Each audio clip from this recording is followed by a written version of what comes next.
بسم اللہ الرحمن الرحیم۔ اہل بیت اطہار علیہم السلام کے جن کی طہارت و عصمت کی گواہی قرآن مجید دیتے ہوئے نظر آتا ہے، ان ہستیوں میں سے ایک ہستی امام حسن مجتبیٰ علیہ السلام ہے۔ 15 ماہ رمضان سن 3 ہجری اس مبارک وجود کی ولادت باسعادت ہوتی ہے۔ گھرانہ تطہیر اس وجود سے منور اور مزین ہوتا ہے۔ امام حسن مجتبیٰ علیہ السلام نے اپنی زندگی کے صرف 7 سال ابتدائی اپنے نانا محمد مصطفیٰ صلی اللہ علیہ وآلہ وسلم اور اپنی مادر گرامی جناب سیدہ فاطمہ الزہرا سلام اللہ علیہا کے ساتھ گزارے، اور اس کے بعد امام حسن مجتبیٰ علیہ السلام کی زندگی کا بہت بڑا حصہ آپ کے بابا مولا کائنات علی ابن ابی طالب علیہ السلام کے سایہ شفقت میں گزرا، اور بالآخر تقریباً 45 یا 46 یا تقریباً 47 سال کی عمر میں، چونکہ یہ تاریخ کے اندر اختلاف پایا جاتا ہے، اس عمر میں دشمن کی طرف سے امام علیہ السلام کو زہر دے کر شہید کر دیا گیا۔ آج انشاءاللہ ہم امام علیہ السلام کی زندگی کے 2 پہلوؤں پر گفتگو کریں گے۔ ایک پہلو امام حسن مجتبیٰ علیہ السلام کی روحانی زندگی، دوسرا پہلو امام حسن مجتبیٰ علیہ السلام کی معاشرتی زندگی۔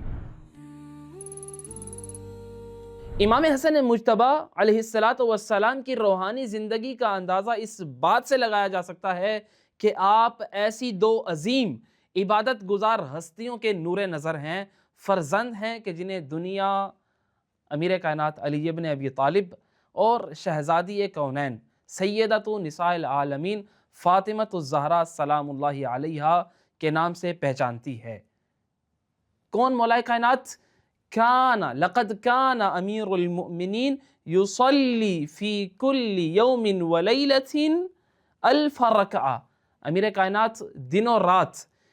1000 رکعت نماز پڑھا کرتے تھے، اور شہزادی کونین سلام اللہ علیہا مادر گرامی کے متعلق اگر بات کی جائے تو خود مولا حسن مجتبیٰ روایت نقل کرتے ہیں، فرماتے ہیں کہ میں نے دیکھا کہ شب جمعہ میری ماں فاطمہ الزہرا سلام اللہ علیہا ساری رات کھڑی ہو کر عبادت خدا میں گزارتی، یہاں تک کہ صبح کا نور ظاہر ہونے لگتا۔ امام فرماتے ہیں کہ میں نے اپنی مادر گرامی کو دیکھا کہ شہزادی کونین مادر گرامی ساری رات مؤمنین، مؤمنات، مومن مرد اور عورتوں، خواتین کے نام لے لے کر دعا کر رہی تھی۔ امام فرماتے ہیں میں آگے بڑھا، میں نے جا کر مادر گرامی سے عرض کیا، اے مادر گرامی، آپ جس طرح سے دوسروں کے لیے دعا کر رہی ہیں، ہمارے لیے، اپنے لیے اس طرح سے دعا کیوں نہیں مانگ رہی؟ تو شہزادی کونین سلام اللہ علیہا نے جواب دیا، اے فرزند حسن مجتبیٰ، پہلے ہمسائے پھر گھر۔ یہ شہزادی کونین سلام اللہ علیہا کے گھر کا ماحول تھا، یہ اس گھرانہ تطہیر کی تربیت تھی کہ جس کا نتیجہ یہ نکلا کہ مولا امام حسن مجتبیٰ علیہ السلام اپنی پوری زندگی میں ہمیں مولا علی علیہ السلام اور بی بی فاطمہ الزہرا سلام اللہ علیہا کی عبادت کا مظہر دکھائی دیے۔ اور امام حسن مجتبیٰ علیہ السلام کی عبادت کا کیا عالم تھا کہ جب آپ وضو کے لیے جاتے، وضو کرنے لگتے تو خشیت الہی، خوف الہی میں آپ کا رنگ زرد ہونے لگتا۔ انتہائی خشوع اور خضوع کے ساتھ آپ مسجد کی طرف جایا کرتے تھے، دروازے پر رک کر کہتے تھے کہ فرماتے تھے ضیفک، پروردگار کو پکار رہے تھے، ضیفک ببابک یا محسن قد اتاک المسیء۔ اور روایات تاریخ ہمیں بتاتی ہیں کہ امام علیہ السلام نے اپنی زندگی میں کتنے حج کیے، پیدل حج کیے،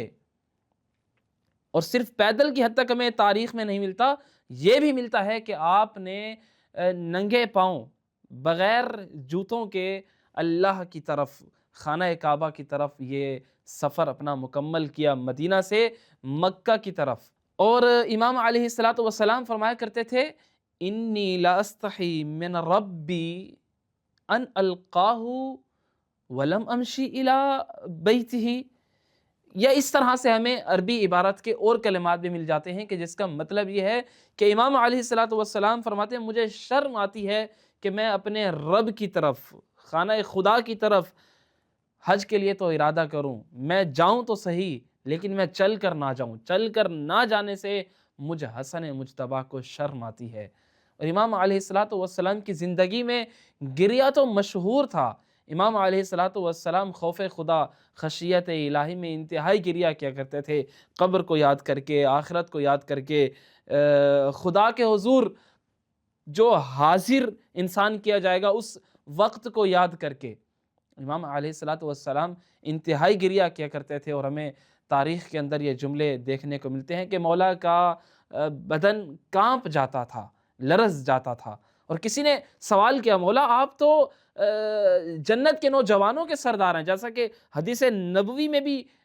ہمیں یہ دلیل ملتی ہے، تو آپ کی یہ حالت کیوں ہوتی ہے؟ امام علیہ السلام نے جواب دیا، کیا آپ کو معلوم نہیں کہ میں کس کے حضور حاضر ہو رہا ہوتا ہوں؟ میں تو اس ذات کے حضور حاضر ہو رہا ہوتا ہوں جبار الجبابرہ و مالک الملوک، جو اتنی جبار الجبابرہ ذات ہے، میں اس کے حضور حاضر ہو رہا ہوتا ہوں، تو کیوں کر میری یہ حالت اور کیفیت نہ ہو۔ امام علیہ السلام کی عبادت کے اس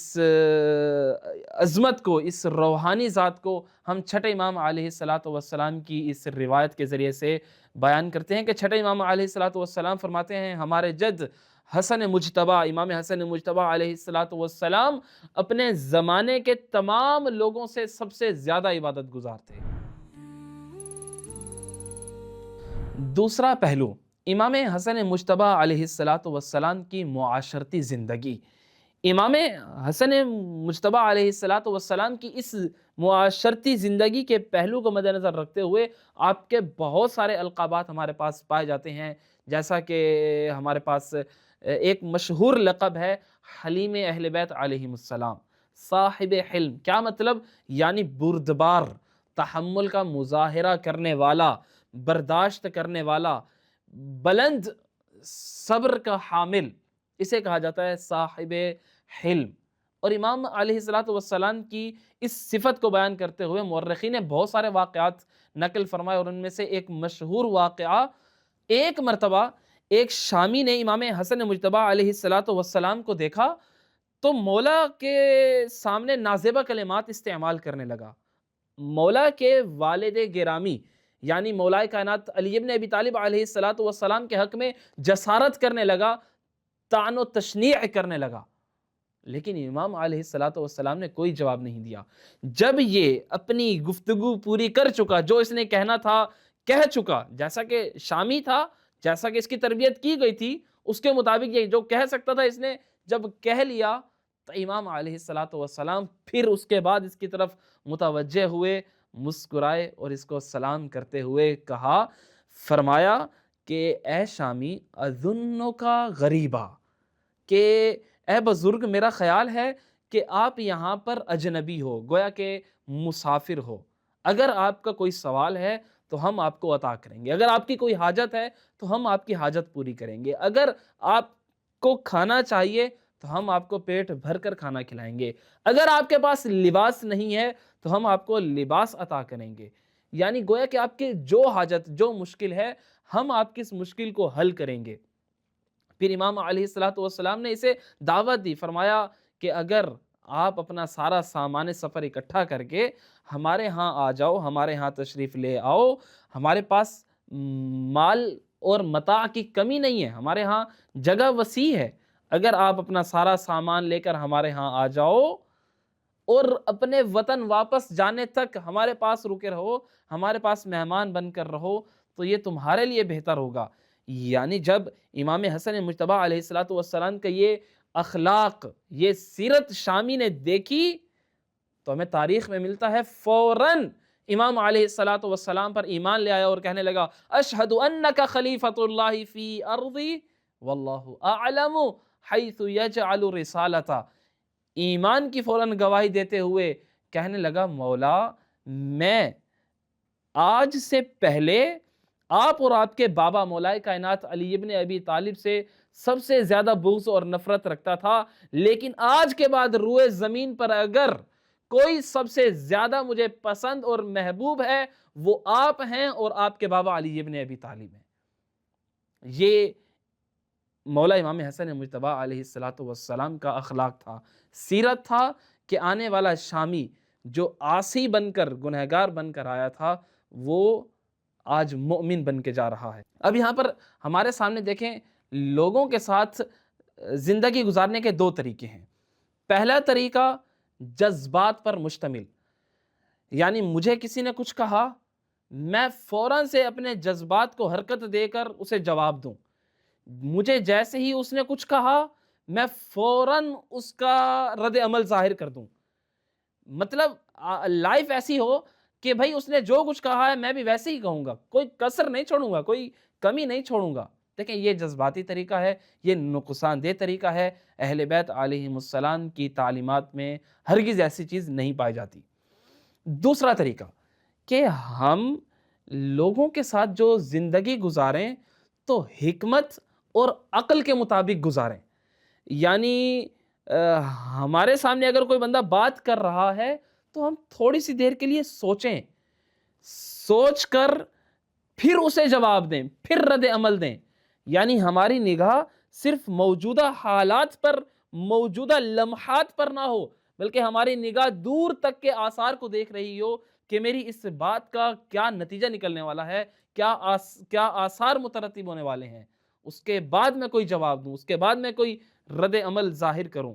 اس طرح سے انسان کا رد عمل اور جواب عقل اور حکمت کے مطابق ہوگا، اور یہی طریقہ امام حسن مجتبی علیہ السلام کی زندگی میں رائج تھا کہ جس کے نتیجے میں امام نے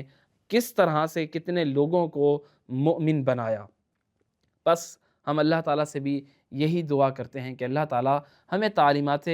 آل محمد علیہ السلام پر چلنے کی توفیق اور سعادت نصیب فرمائے۔ والسلام علیکم ورحمۃ اللہ وبرکاتہ۔